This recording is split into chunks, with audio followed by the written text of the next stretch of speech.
And what's funny is that used to be a Republican position, not a Democrat one. That's the part I always find funny. Mitt Romney, back in 2012 when he was running, said Russia is the biggest national security threat to the United States. And when you see stories like this, you wonder if Mitt didn't have a point. Ah, here it is.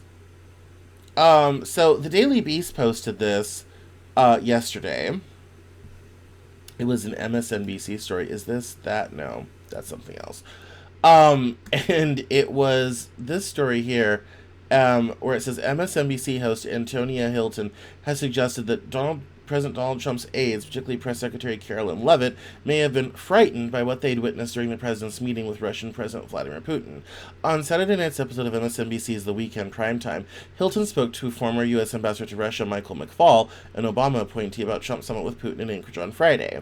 Quote, a lot of the press corps was there. They reported in the minutes and hours after the presser that they saw members of the administration, like Carolyn Leavitt, look ashen, almost frightened after what they'd seen behind closed doors. What did that indicate to you? Hilton asked McFaul. McFaul responded, we should all be glad that we did not go to Alaska because I was in Helsinki with you, and I was in Geneva when President Biden met. They traveled a long way for nothing in return, those journalists. He continued, but that suggests to me that this was a bigger disaster than they're letting on. To your point, they're trying to spin it, although they're not even trying to spin it. That's a really interesting thing. Quote, when I worked at the White House, we would have meetings like this. I was the SAO, senior administration official, and would call up journalists and would call the New York Times to say, this is what was discussed, to push it this way. They're not even attempting to do that because they know they don't have anything to work with. The Daily Beast has reached out to the White House for comment.